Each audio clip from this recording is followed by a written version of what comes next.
हम लोग यात्रियों के नजरिए का अगला पार्ट लेकर के आ रहे हैं।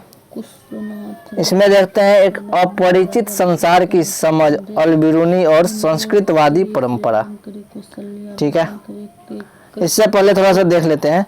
संस्कृत के विषय में अल-बिरूनी यह लिखता था, क्या लिखता था कि यदि आप इस कठिनाई, यानी कठिनाई का मतलब क्या, संस्कृत भाषा को वह कठिन मानता था, से पार पाना चाहते हैं तो आसान नहीं होगा, है ना। यानी कि अल-बिरूनी के हिसाब से संस्कृत भाषा क्या था, बहुत ही कठिन था और यह आसान नहीं होगा, क्योंकि अरबी भाषा के तरह ही शब्दों और विभक्तियों दोनों में ही इस भाषा की पहुंच बहुत विस्तृत है ना। संस्कृत में हम लोग क्या लगाते हैं, विभक्ति लगाते हैं, फिर जो है शब्द अलग विभक्ति अलग, लगता है दिखने में एक जैसा लेकिन थोड़ा कठिन होता है। अरबी भाषा भी इसी तरह मुश्किल है, यानी कि अरबी और संस्कृत दोनों इसके हिसाब से मुश्किल था। इसमें से एक वस्तु के लिए कई शब्द होते हैं, मूल व्युत्पन्न दोनों प्रयुक्त होते हैं। कहीं कहीं मूल शब्द का भी प्रयोग होता है, कहीं कहीं व्युत्पन्न शब्द का भी प्रयोग होता है। लिखा रहता है कि गच्छति का मूल धातु होता है गम, हम लोग लिखते हैं गच्छति। तो इस तरह से एक ही शब्द के प्रयोग कई वस्तुओं के लिए भी होता है, जिसे हम भली भांति समझने के लिए विशेषक संकेत पदों के माध्यम से एक दूसरे के लिए जाना आवश्यक है। कहने का मतलब क्या हो गया, एक ही शब्द का प्रयोग अनेक चीजों के लिए होता है।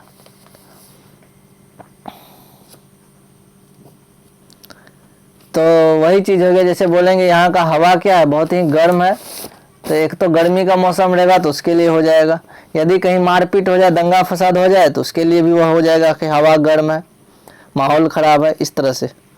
तो एक ही शब्द के लिए अनेक अर्थ। अब आते हैं हम लोग एक अपरिचित संसार की समझ, अल-बिरूनी और संस्कृतवादी परंपरा, समझने में बाधाएं और उन पर विजय।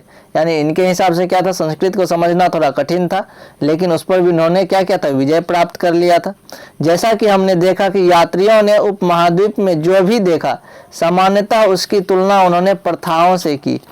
यानी कि जितने भी यात्री थे वो लोग किस चीज़ से तुलना करते थे, यहाँ की प्रथाओं से, रीति रिवाज से। प्रत्येक यात्री ने जो देखा उसे समझने के लिए एक अलग विधि अपनाई। चूंकि यात्री अलग अलग थे तो सबकी समझदारी अलग अलग थी, इसीलिए सबने समझने का जो है तरीका अलग अलग अपनाया। उदाहरण के लिए अल-बिरूनी अपने लिए निर्धारित उद्देश्य निहित समस्याओं से परिचित था। मतलब क्या हो गया, अल-बिरूनी ने क्या किया था, एक फिक्स कर लिया था कि क्या उद्देश्य है ना, और कौन कौन सी समस्या है, उन चीज़ों को वह क्या कर रहा था, कलेक्ट कर रहा था। उन्होंने कई अवरोधों की चर्चा भी की जो उनके अनुसार समझ में बाधक था। कहने का मतलब क्या हो गया कि कहीं ना कहीं अल-बिरूनी जो यात्रा कर रहा था तो उसके मन में भी क्या था, बहुत सारी चीज़ें दिखती थी उसको समाज में, कुछ चीज़ें अच्छी थी, कुछ चीज़ें बुरी थी, तो उस पर भी वह चर्चा करते थे। उसके अनुसार से लगता था कि वह क्या है, विकास में बाधक है। इसमें से पहला अवरोध क्या था, भाषा का अवरोध था। चूंकि वह जब भारत आया था तो उसे यहाँ पर संस्कृत भाषा से मुलाकात हुई। यहाँ बहुत सारी ग्रंथें संस्कृत भाषा में लिखी गई थी और उसके लिए क्या होना चाहिए था, उसको संस्कृत की जानकारी होना अति आवश्यक था।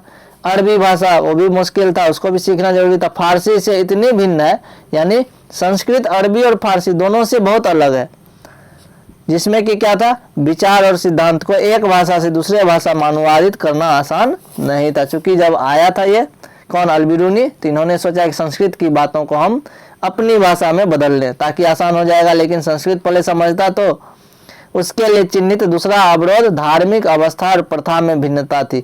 दूसरा प्रॉब्लम क्या था कि अल-बिरूनी जहाँ रहता था वहाँ का परिवेश अलग था, वहाँ की धार्मिक अवस्था अलग थी, वहाँ की प्रथाएं, नियम, रीति रिवाज अलग था और भारतीय उपमहाद्वीप में अलग था। उसके अनुसार तीसरा अवरोध क्या था, अभिमान। तीसरा अवरोध क्या होता है, अभिमान होता है। जब किसी व्यक्ति को किसी चीज पर अभिमान यानी घमंड हो जाता है तो तीसरा अभिमान यही था। यहाँ रोचक बात यह है, इन समस्याओं की जानकारी होने पर, यानी कि तीन चीजें देखें हम लोग। पहला यह था कि भाषा की समझना मुश्किल था, पहला अवरोध, चूंकि संस्कृत जो था अरबी और फारसी दोनों से भिन्न था। दूसरा, संस्कृत से दूसरे भाषा में अनुवाद करना भी मुश्किल था। और तीसरा, और धार्मिक अवस्था प्रथा भिन्न थी। और चौथा के तीसरा क्या था, अभिमान। यहाँ रोचक बात यह है कि इन समस्याओं की जानकारी होने पर भी अल बिरूनी लगभग पूरी तरह से ब्राह्मणों द्वारा रचित कृतियों पर ही आश्रित रहा। कहने का मतलब क्या हो गया, जानता था कि संस्कृत पढ़ना मुश्किल है, जानता था कि यहाँ का धर्म अलग है, धर्म अवस्था अलग है, यहाँ की प्रथाएं अलग है। तीसरा यह था कि अभिमान भी था सबको अपने अपने धर्म पर। तो कहीं ना कहीं फिर भी यह किस पर डिपेंड रहा, ब्राह्मणों पर डिपेंड रहा, ब्राह्मणों के द्वारा लिखी गई पुस्तकों पर। उसने भारतीय समाज को समझने के लिए सिर्फ समाज में ही नहीं घूमा, बल्कि वेद पढ़ा, 4 वेद है हमारे, ऋग्वेद, यजुर्वेद, सामवेद, अथर्ववेद, पुराण पढ़ा, 18 पुराण है, भगवद गीता, पतंजलि की कृतियों, पतंजलि योग वाला जो है, और मनुस्मृति से अंश उद्धृत किए हैं। मनुस्मृति जो है ये मानव का जन्म हुआ, कैसे कैसे क्या जीना चाहिए, कैसे हिंदू धर्म का आविर्भाव हुआ, इस तरह से। यानी कि कहने का मतलब इन सब जितने भी हिंदू धर्म के ग्रंथ थे उनका उन्होंने क्या किया, अध्ययन किया। अब है क्या कि अब देखो अल बिरूनी का जाति व्यवस्था का विवरण। अब उन्होंने तो समझ लिया कि भारतीय समाज में किस तरह का व्यवस्था है। अल बिरूनी ने अन्य समुदाय में प्रतिरूपों की खोज के माध्यम से जाति व्यवस्था को समझने के लिए व्याख्या करने का प्रयास किया। तो उन्होंने क्या किया, जाति व्यवस्था को समझना चाहा। उसने क्या लिखा कि फारस में 4 सामाजिक वर्गों की मान्यता थी। जो फारस देश था वहाँ पर 4 जाति था, समाज में 4 भाग था। एक भाग घुड़सवार जो घोड़ा चलाता था, दूसरा शासक वर्ग जो शासन चलाता था, तीसरा भिक्षुक जो भीख मांगता था, या भीख मांगने का मतलब जो संत महात्मा थे, और चौथा था अनुष्ठानिक, पुरोहित और चिकित्सक, खगोल शास्त्री, वैज्ञानिक, कृषक और शिल्पकार। दूसरे शब्दों में वह यह भी दिखाना चाहता था, उन्होंने क्या बताया, फारस में घुड़सवार था, शासक वर्ग अलग था, भिक्षुक अलग था, पुरोहित अलग था, चिकित्सक अलग, खगोल शास्त्री अलग, वैज्ञानिक अलग, कृषक और शिल्पकार भी अलग, है ना। यानी 4 सामाजिक वर्ग था। घुड़सवार और शासक वर्ग एक वर्ग में था, भिक्षुक, अनुष्ठानिक, पुरोहित और चिकित्सक यानी डॉक्टर वो सब एक वर्ग में था, दूसरा वर्ग हो गया ये। खगोल शास्त्री और वैज्ञानिक ये एक वर्ग यानी तीसरा वर्ग, और एक चौथा वर्ग कौन सा था, किसान और शिल्पकार। दूसरे शब्दों में वह दिखाना क्या चाह रहा था, तो वह दिखाना चाहता था कि ये सामाजिक वर्ग केवल भारत तक ही सीमित नहीं थे, इसके साथ ही उसने यह दर्शाया कि इस्लाम के सभी लोगों को समान माना जाता है, उसमें भिन्नताएं केवल धार्मिकता के पालन में थी। वह क्या दिखाना चाहता था कि भारत में सामाजिक वर्ग तक ही केवल सीमित नहीं है, यहाँ पर क्या है, इस्लाम में सभी लोगों को समान माना जाता है, उसमें कोई भिन्नताएं नहीं होती है। जाति व्यवस्था के संबंध में ब्राह्मणवादी व्याख्या को मानने के बावजूद उन्होंने ब्राह्मण की व्याख्या को मान लिया। अल बिरूनी ने अपवित्रता की मान्यता को अस्वीकार कर दिया। ब्राह्मणवादी विचारधारा में क्या कहता था कि एक ब्राह्मण होता है, क्षत्रिय होता है, शूद्र जाति होता है, अछूत छूत भी होता है, छुआछूत की भावना। उसने लिखा कि हर वस्तु जो अपवित्र हो जाती है उसकी पवित्रता मूल स्थिति को पुनः प्राप्त करने की प्रयास करती है। केमिस्ट्री में हम लोग पढ़ते हैं कि जितने भी धातु हैं, जितने भी तत्व हैं, वह क्या चाहता है, अस्थायी होना चाहता है, ऑक्टेट पूरा करना चाहता है। उसी तरह से यदि कोई वस्तु अपवित्र हो जाती है तो वह भी अपने मूल स्थिति को यानी पवित्र होना चाहता है, सफल होना चाहता है। सूर्य हवा को स्वच्छ करता है, सही बात है ना। ऐसा है कि हवा में धुआं है, प्रदूषण है, यदि पेड़ पौधा लगाएंगे तो क्या होगा, हवा स्वच्छ हो जाएगा। तो कहने का मतलब प्रत्येक इंसान को मौका मिलना चाहिए क्या करने के लिए, सफल होने के लिए, अच्छा बनने के लिए। सूर्य हवा को स्वच्छ करता है, समुद्र में नमक पानी को गंदा होने से बचाता है, नमक रहने के कारण पानी गंदा नहीं होता है समुद्र का। अल बिरूनी जोर देकर कहता है कि यदि, ठीक है, यदि क्या नहीं होता, यदि ऐसा नहीं होता तो पृथ्वी पर जीना असंभव हो जाता। कहने का मतलब यदि सुधार करने का मौका नहीं मिलेगा इंसान को तो उसका जीवन पृथ्वी पर संभव नहीं होता। एक बार गलती किया तो फिर उसका सजा उसे भुगतना पड़ता। उसके अनुसार जाति व्यवस्था में सन्निहित अपवित्रता की अवधारणा प्रकृति के नियम के विरुद्ध है। कहने का मतलब क्या हो गया कि प्रकृति में भी क्या होता है, हवा जब प्रदूषित होता है तो वह भी साफ हो जाता है ना, वह भी साफ होना चाहता है। और उसी तरह से हमारे समाज में जो जाति व्यवस्था है वो नियम के विरुद्ध है। किसके नियम के विरुद्ध है, प्रकृति के जो नियम है उसके विरुद्ध है। अब देखते हैं वर्ण व्यवस्था क्या है। वर्ण व्यवस्था के बारे में अल बिरूनी क्या कहता है। अल बिरूनी वर्ण व्यवस्था के बारे में क्या कहता है? सबसे ऊंची जाति ब्राह्मण की है, जिनके विषय में हिंदुओं के बहुत सारे ग्रंथ, वेद है, विष्णु पुराण था, बहुत सारे ग्रंथ हैं। तो ऊंची जाति ब्राह्मणों की जाति, जिसके विषय में हिंदुओं के ग्रंथ में हमें बताते हैं कि ब्राह्मण के सिर से उत्पन्न हुए थे। ब्राह्मण कहाँ से उत्पन्न हुए थे? सिर से उत्पन्न हुए थे। तो गर्दन से ऊपर वाले भाग को ब्राह्मण, क्योंकि ब्रह्म प्रकृति नामक शक्ति का ही दूसरा नाम है। प्रकृति को ही क्या कहते हैं? ब्रह्म कहते हैं। और सिर शरीर का सबसे ऊपरी भाग होता है, इसीलिए ब्राह्मण पूरी प्रजाति में सबसे चुनिंदा भाग है। इसी कारण हिंदू में उन्हें मानव जाति में सबसे उत्तम माना जाता है। ये इन्होंने ग्रंथ में पढ़ा था। अगली जाति कौन सी है? क्षत्रिय, जिसका सृजन ऐसा कहा जाता है कंधा और हाथों से हुआ है। उसका दर्जा, यानी कि ये जो बाह है, बाहुबल लड़ाई करने के लिए, उसका दर्जा ब्राह्मणों से अधिक नीचे नहीं है, यानी ब्राह्मण और उसमें थोड़ा सा अंतर है, थोड़ा सा नीचे है कौन? क्षत्रिय। इसके पश्चात आते हैं वैश्य, जिसका उद्भव ब्राह्मण के जंघा से हुआ है। किसके जंघा से? ब्राह्मण के जंघा से उत्पन्न वैश्य हुए हैं। और शूद्र, जिसका सृजन उसके चरणों से हुआ है। और शूद्र का सृजन कहाँ से हुआ है? कहाँ से निर्माण हुआ है? चरण से। अंतिम दो वर्गों के बीच अधिक अंतर नहीं है, यानी शूद्र और वैश्य में ज्यादा अंतर नहीं है, दोनों लगभग समान है। लेकिन इन वर्गों के बीच भिन्नता होने पर भी ये एक साथ एक ही शहर, एक ही गांव में रहते हैं और मिलजुल करके रहते हैं। खास करके वैश्य और शूद्र, वो लोग साथ ही मिलकर के रहते हैं। राजपूत और ब्राह्मण वो लगभग एक दूसरे के नजदीक रहते हैं। तो ये चीजें हैं, इसमें ज्यादा अंतर नहीं है। तो हम लोगों ने देखा कि जाति के बारे में अल बिरूनी का क्या विचार था। अब हम लोग देखेंगे अल बिरूनी ने जो लिखा उसकी तुलना अध्याय 3 स्रोत 6 से प्राप्त कर सकते हैं। हम लोग पढ़ेंगे उसको। क्या आप समानता भिन्नताएं देखते हैं? क्या आपको लगता है कि अल बिरूनी भारतीय समाज के विषय में अपनी जानकारी और समझ के लिए केवल संस्कृत के ग्रंथों पर आश्रित रहा? ऐसा नहीं है, लेकिन वह सोच रहा था क्या कि ऐसे तो हम यात्रा कर ही रहे हैं, लेकिन यदि ग्रंथ को पढ़ेंगे तो हमको अधिक से अधिक जानकारी मिल जाएगी हिंदू धर्म के बारे में। और कोई विशेष बात नहीं था।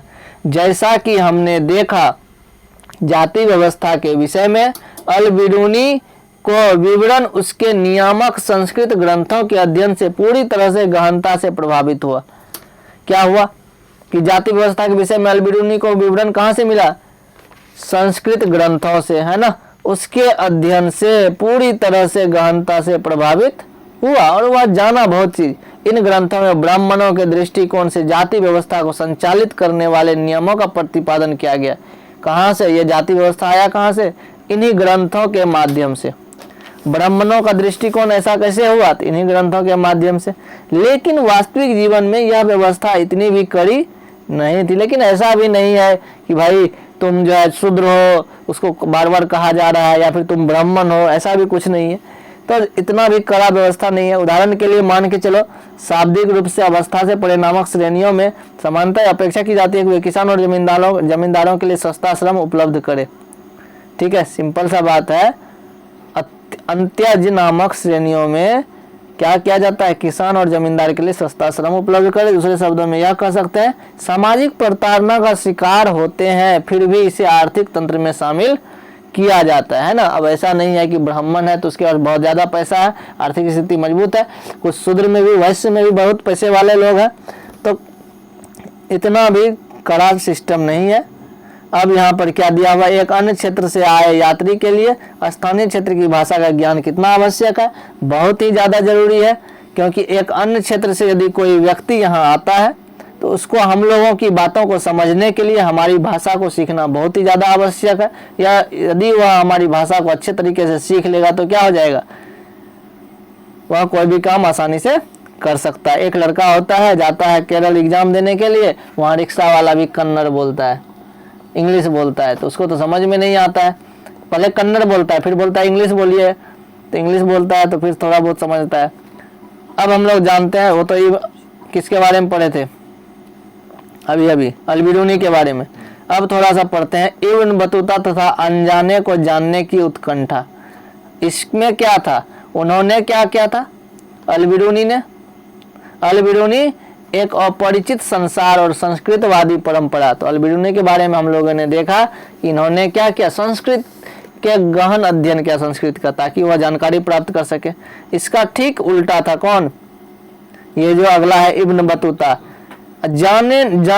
अनजाने को जानने की इसको क्या थी, बहुत ज्यादा उत्कंठा थी, यानी इसको जानना बहुत इच्छा होता था, कोई नया चीज को जाने। ठीक है, और यह जानने के चक्कर में क्या हुआ, बचपन से ही घर से निकल गया था घूमने के लिए। जब 14वीं शताब्दी में इब्न बतूता दिल्ली आया था, उस समय तक पूरा उपमहाद्वीप एक ऐसे वैश्विक संचार तंत्र का हिस्सा बन चुका था जो चीन, पूर्व में चीन से लेकर के पश्चिम में उत्तरी अफ्रीका तक, यूरोप तक फैला हुआ था।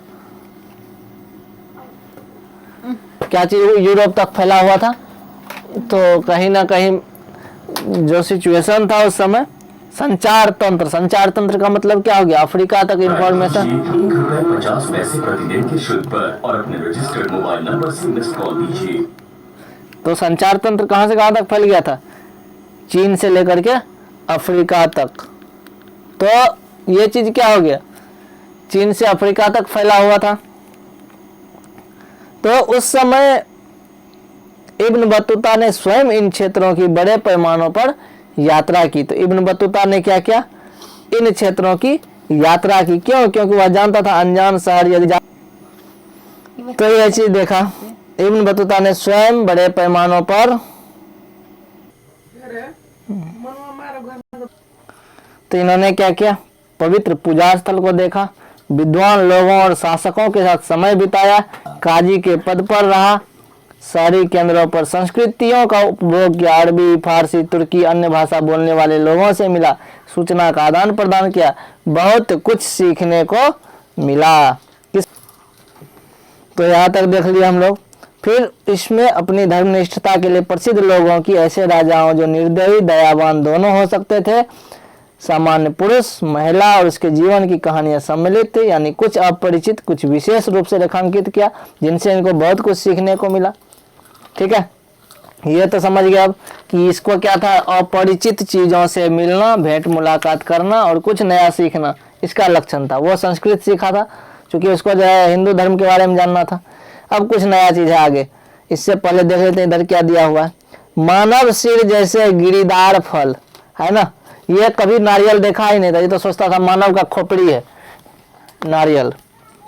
तो नारियल का वर्णन इब्न बतूता इस प्रकार करता है, कहता है यह वृक्ष के स्वरूप में सबसे अनोखा पेड़ है, प्रकृति में विस्मयकारी वृक्षों में से एक है, ऐसा वृक्ष मैंने कभी नहीं देखा है, यह हूबहू खजूर के पेड़ के जैसा लगता है। तो एकदम सही बात है, इसमें कोई अंतर नहीं है सिवाय एक का, इसका फल कैसा होता है, लकड़ी के जैसा, और दूसरे से खजूर मिलता है, इस पेड़ में लकड़ी के जैसा फल होता है एकदम।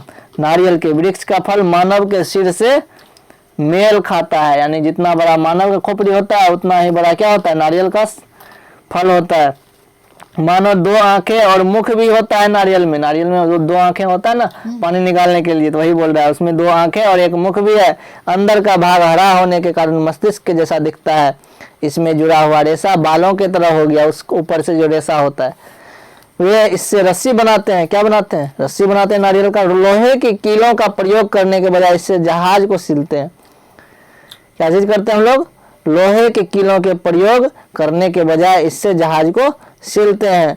ये इससे बर्तनों के भी रस्सी बनाते हैं हम लोग उससे रस्सी। तो ये सब था नारियल के बारे में किनका विचार, इब्न बतूता का विचार था। अब आगे देखते हैं हम लोग नारियल और पान की बात। इब्न बतूता ने क्या बताया नारियल और पान के बारे में, 2 ऐसा वनस्पति उसको मिला जो जिससे वह अपरिचित था। पान के बारे में उन्होंने क्या बताया, नारियल के बारे में तो हम लोगों ने पढ़ लिया। पान के बारे में इब्न बतूता के द्वारा बताया गया कि पान एक ऐसा वृक्ष है जो अंगूर के लत्ती के समान होता है, लता के समान, और पान में कोई फल भी नहीं होता है, केवल पत्तियों के लिए उगाया जाता है। इसे प्रयोग करने की विधि यह है, इसे खाने से पहले सुपारी ली जाती है और यह जायफल जैसी होती है। इसे तब तक तोड़ा जाता है जब तक कि इसे छोटे छोटे टुकड़े नहीं हो जाता है। तो पान को काट करके बनाते हैं ना, इसको मुंह में रख करके चबाया जाता है, इसके बाद पान की पत्तियों के साथ भी इसे चबा लेते हैं। समझ में आ गया। तो कुल मिला करके क्या हो गया कि देखा, इन्होंने बताया पान कैसा होता है, क्योंकि पान भी कभी नहीं देखा था, खाने वाला चीज है जिसमें पत्ता ही होता है। आपके विचार से इसने इब्न बतूता का ध्यान क्यों खींचा? ये दोनों फल जो था अपनी और इसका ध्यान क्यों खींचा? क्योंकि इसके लिए अजनबी फल था, अजनबी चीजें थी जिसको इन्होंने कभी नहीं देखा था। तो ये चीजें यहाँ तक। अब है इब्न बतूता और भारतीय शहर। इब्न बतूता ने उपमहाद्वीप के शहरों को उन लोगों के लिए व्यापक अवसरों से भरपूर पाया जिसके पास अच्छा इच्छा, साधन और कौशल था। यानी जिसके पास अकल थी वो लोग शहर में रहते थे और काम करते थे, अपना इनकम कमाते थे। यह शहर घनी आबादी वाले, समृद्ध थे, पैसे वाला था, यानी हर कोई अमीर था, सिवाय कभी कभी युद्ध और अभियानों के होने वाले विध्वंस के। मतलब जब जब युद्ध होता था तब क्या होता था? शहर विनाश हो जाता था, क्योंकि युद्ध में जो है परेशानी बढ़ता था, हमला होता था एक तरफ से दूसरे तरफ से। इब्न बतूता के वृत्तांत यानी कहानी से ऐसा प्रतीत होता है अधिकांश शहरों में भीड़ भाड़ वाली सड़कें, चमक दमक वाले रंगीन बाजार और विविध प्रकार के वस्तुओं से भरे रहते थे। शहर में तो ये होता ही है। इब्न बतूता दिल्ली को एक बड़ा शहर, विशाल आबादी वाला, भारत में सबसे बड़ा बताता है। किसके अनुसार? दिल्ली में जब यह गया था तो इसको क्या लगा कि भारत का सबसे बड़ा शहर कौन है? दिल्ली है। उसके बाद इन्होंने दौलताबाद, महाराष्ट्र भी कम नहीं है, आकार में दिल्ली को चुनौती देता है। ये किसके अनुसार था? इब्न बतूता के हिसाब से। इसको क्या लगा कि दिल्ली को चुनौती देने वाला कौन सा शहर है? दौलताबाद, जो महाराष्ट्र राज्य में है। अब यहाँ कुछ प्रश्न दिया गया है कि स्थापत्य के कौन से अभिलक्षणों पर इब्न बतूता ने ध्यान दिया? तो इन्होंने क्या चीज पे ध्यान दिया? तो देखा शहर कैसा है, वहाँ का बाजार कैसा है, वहाँ कैसे लोग रहते हैं, किस प्रकार के लोग रहते हैं, इन चीज़ों पर ध्यान दिया। अब है दिल्ली। बहुत सारे लोग दिल्ली को क्या बोलते हैं? दिल्ली बोलते हैं। दिल्ली जिसे तत्कालीन ग्रंथों में अक्सर दिल्ली के नाम से उद्धृत किया गया है। बहुत सारे ग्रंथ में दिल्ली को दिल्ली कहा गया है ना। इसका वर्णन इब्न बतूता इस प्रकार करता है कि दिल्ली क्या है? बहुत बड़ा क्षेत्र है जिसकी आबादी बहुत ज़्यादा है, जनसंख्या बहुत ज़्यादा है, वहाँ का लोग बहुत ज़्यादा रहते हैं। शहर के चारों ओर प्राचीर अतुलनीय है, वहाँ पर लाल किला है, इंडिया गेट है, और क्या है, बहुत सारा चीज़ है वहाँ पर देखने लायक, जामा मस्जिद है। तो बड़ा बड़ा कुछ प्राचीर बना हुआ है बड़ा, और दीवार की चौड़ाई 11-11 हाथ है। वो जो मोटा मोटा दीवार सब बना हुआ है उसमें 20-20 इंच के बराबर है। और इसके भीतर रात्रि में पहरेदार और द्वारपाल के भी कक्ष हैं। देखो जाकर के राष्ट्रपति भवन कितना लंबा चौड़ा है, 320 रूम है उसमें, आंगन में उसका 4000 आदमी बैठ सकता है। तो कहीं ना कहीं दिल्ली में बहुत कुछ है। प्राचीर के अंदर खाद्य सामग्री, खाने का सामान, हथियार, बारूद, परीक्षे पात्र, घेरेबंदी में काम आने वाली मशीनों के संग्रह, भंडार गृह बने हुए हैं। प्राचीर के भीतरी भाग में घुड़सवार, पैदल सैनिक शहर के एक दूसरे छोर पर आते जाते रहते हैं। प्राचीर में खिड़कियां भी बनी हुई है जो शहर की ओर खुलती है। इस खिड़कियों के माध्यम से प्रकाश अंदर जाता है। बड़ी बड़ी बिल्डिंगें जो बनी हुई है, प्राचीर का निचला हिस्सा पत्थर से बना हुआ है जबकि ऊपरी भाग ईंटों से बना हुआ है। इसमें से एक दूसरे के पास बनी हुई कई मीनारें हैं। मीनारें ऊंची ऊंची बिल्डिंग को बोलते हैं। इस शहर के 28 द्वार हैं जिसे दरवाजा कहा जाता है। इसे बदायूं दरवाजा सबसे विशाल है। इसमें एक बदायूं दरवाजा भी है, मांडवी दरवाजा है, अनाज मंडी वाला, गुड़ दरवाजा है, फलों का बगीचा। तो यहाँ प्रश्न आ सकता है हमारा, बदायूं दरवाजा सबसे विशाल है दिल्ली में, मांडवी दरवाजा अनाज की मंडी वाला दरवाजा है, गुड़ दरवाजा फलों का बगीचा कहते हैं उसको।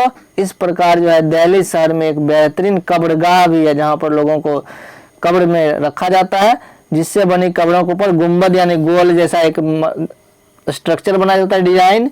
जिन कब्रों पर गुंबद नहीं होता है उसमें निश्चित रूप से मेहराब है। क्या है? मेहराब। ये मेहराब क्या होता है इसके बारे में हम लोग देखेंगे। दिल्ली का एक मेहराब तुगलकाबाद में, गुंबद हो गया, ये गोल वाला जो स्ट्रक्चर दिख रहा है ये क्या कहलाता है? गुंबद कहलाता है। तो कहीं ना कहीं कब्रगाह में कंदाकार, चमेली और जंगली गुलाब जैसे फूल उगाए जाते थे। कब्रगाह में फूल लगाया जाता था और सभी फूल सब अलग अलग मौसम में खिलते थे। तो दिया हुआ ऊपर वाला 5.8 नंबर जो चित्र है, ऊपर वाला चित्र वो तुगलकाबाद का एक मेहराब है। क्या है? मेहराब है। इसके अंदर जो दफनाया गया है। और यहाँ पर क्या है? बस्ती में किलेबंदी की दीवार का हिस्सा, ये किला है। यहाँ पर सेना सब जो है ना सुरक्षा करता है चारों बगल से। अंदर बहुत बड़ा महल है। तो ये चीज़ें। अब क्या बाजार कैसा, तो बाजार मात्र आर्थिक विनिमय का ही स्थान नहीं बल्कि सामाजिक और आर्थिक गतिविधियों का केंद्र है। बाजार का मतलब ऐसा नहीं कि हम अपना पैसा देते हैं मार्केट से सामान खरीद के लाते हैं, बल्कि वहाँ समाज के भी लोग जाते हैं, अलग अलग गतिविधि होती है। कई लोग अपना सामान बेचने जाते हैं, कई लोग खरीदने जाते हैं। अधिकांश बाजारों में एक मस्जिद और एक मंदिर होता था, है ना, क्योंकि हर एक धर्म के लोग रहते थे, हिंदू भी रहता था, मुस्लिम भी, तो एक मंदिर भी होता था, मस्जिद भी होता था। उनमें से कम कुछ तो नर्तकों, संगीतकारों, गायकों के सार्वजनिक प्रदर्शन के लिए भी स्थान चिन्हित था। कहने का मतलब क्या हो गया कि कुछ स्थान ऐसा भी था जहाँ पर लोग नाच भी करते थे, संगीत भी गाते थे, गायकों के लिए भी जगह था।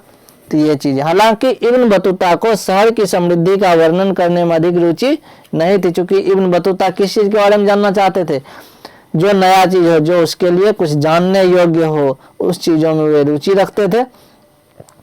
अब आगे क्या, इतिहासकार ने उसके वृत्तांतों का प्रयोग यह तर्क देने के लिए किया कि शहर की संपत्ति का एक बड़ा भाग गांव के अधिशेष से अधिग्रहण से प्राप्त करते हैं। कहने का मतलब क्या हो गया, शहर की जो संपत्ति का बड़ा भाग था कहाँ से आता था, गांव के अधिशेष से। इब्न बतूता ने पाया कि भारतीय कृषि के इतना अधिक उत्पादनकारी होने के कारण मिट्टी का उपजाऊपन था। तो भारतीय कृषि में इतना उपज क्यों होता था, क्योंकि यहाँ की मिट्टी क्या है, बहुत ही ज़्यादा उपजाऊ है, जिसके कारण अधिक से अधिक फसल होता है, जो किसानों के लिए वर्ष में 2 फसल उगाना संभव करता है। कुछ ऐसा जगह है जहाँ सिर्फ एक ही फसल होता है, लेकिन हमारे देश में 2-2, 3-3 फसल हो जाता है। मकई लगाते हैं, मकई के बाद धान लगाएंगे, धान के बाद और कुछ लगाते हैं, तो कम से कम मकई और धान तो हो ही जाता है, 2 फसल हम लोग लगा ही लेते हैं एक साल में। ऊंचा जगह है तो आलू भी हो जाएगा।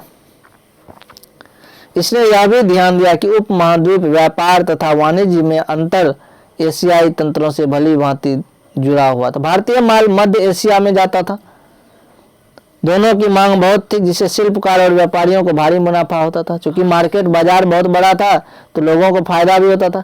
भारतीय कपड़े, विशेष करके भारत में सूती वस्त्र बनता था, और सूती वस्त्र, महीन मखमल, रेशम जो है, भागलपुर में भी रेशम का जो है काम होता है। जरी वाला सामान, जरी किसको बोलते हैं, कपड़ा पर जो मोती सब लगाते हैं, सितारा सब, जरी। और कुछ होता है, साटन की अधिक मांग थी। इब्न बतूता हमें बताता है कि महीन मखमल की कई किस्में इतनी मांगी थी, उन्हें अमीर वर्ग के बहुत धनाढ़ लोग ही पहन सकते थे। तो मलमल का जो कपड़ा आता था वो बहुत महंगा होता था, ठीक है, वो भी मिलता था। इन चीजों के बारे में भी जाना। बाजार में संगीत की बात कर रहे हैं यहाँ। इब्न बतूता दौलताबाद के विवरण का एक अंश दिया जा रहा है। हम लोगों ने दिल्ली के बारे में पढ़ लिया, दौलताबाद का चर्चा किया था, जो महाराष्ट्र का भाग था, महाराष्ट्र का एक शहर था। इब्न बतूता वहां के बारे में क्या बताता है कि दौलताबाद में पुरुष और महिला गायकों के लिए एक ही बाजार था, जिसे ताराबाद कहते थे। ताराबाद एक ऐसा जगह था जहां पर पुरुष और महिला गायन के लिए जाते थे, गाने के लिए। यह विशाल और सुंदर बाजारों में से एक था। यहाँ बहुत सारी दुकान थी, प्रत्येक दुकान का ऐसा दरवाजा था जो मालिक के आवास में खुलता था, है ना। प्रत्येक दुकान का दरवाजा कैसा था, जो मालिक के आवास, यानी जो मालिक था उस घर का, उस दुकान का, उसी के घर में जाके खुलता था। दुकानों को कालीन से सजाया गया था। कालीन क्या होता है, नीचे लगाते हैं कुछ दरी टाइप से। दुकान के मध्य में झूला होता था जिस पर गायिका बैठती थी गाने वाली। वह सभी प्रकार की भव्य वस्तुओं से सजी होती थी महिला, और उसकी सेविकाएं उसे झूला झुला रही होती थी, तब वह क्या करती थी, गाना गाती थी। बाजार के मध्य में एक विशाल गुंबद खड़ा होता था, और उस गुंबद में कालीन बिछाया रहता, सजाया गया रहता था। प्रत्येक गुरुवार सुबह को इबादत करने के बाद, इबादत करने के लिए उसमें महिला, मुस्लिम महिला भी होती थी। इबादत करना मतलब क्या होता है, भगवान की प्रार्थना करना। संगीतकारों के प्रमुख अपने सेवकों और दासकों के साथ स्थान ग्रहण कर दी। जो भी गीत गाने वाले थे अपने अपने जगह बैठते थे। गायिकाएं एक के बाद एक झुंडों के साथ आकर के सामने बैठकर सूर्यास्त का गीत गाती थी। जब सूर्य अस्त होने वाला होता था तब नाचती थी, और उसके पश्चात चली जाती थी। इस बाजार में इबादत के लिए मस्जिदें बनी हुई थी। हम लोग हिंदू धर्म में क्या कहते हैं, पूजा करना, प्रार्थना करना, तो वो लोग क्या कहता था, इबादत करना। हिंदू शासक में से एक जब भी बाजार से गुजरता तो गुंबद में उतर कर आता था, है ना। हिंदू आदमी का, हिंदू शासक जो भी था, हिंदू व्यक्ति, वह भी यदि जाता था तो उस गुंबद में जरूर आता था, और वहां पर गाना सुन करके जाता था। यहाँ तक कि कई मुस्लिम शासक ने भी ऐसा किया। ठीक है, इसका मतलब क्या हुआ? आपके विचार से इब्न बतूता ने अपने विवरण की गतिविधियों में इसको रेखांकित क्यों किया? क्योंकि यहाँ यही दिखाया हिंदू और मुसलमान होने के बावजूद भी मुसलमान भी जाता था वहाँ गाना सुनने के लिए, हिंदू भी जाता था। तो ये चीज़ें सबके लिए आना मनाही, किसी के लिए नहीं था। अब हम लोग देखते हैं अपने वर्णन में इब्न बतूता इन गतिविधियों को उजागर क्यों किया। इब्न बतूता दिल्ली शहर के बारे में बताया, इब्न बतूता जो है दौलताबाद के बारे में बताया। अब क्यों किया, इस पर विचार करो, हम लोग पढ़ चुके हैं। अब इसको यहीं तक रहने देते हैं, फिर देखेंगे हम लोग नेक्स्ट लेक्चर में।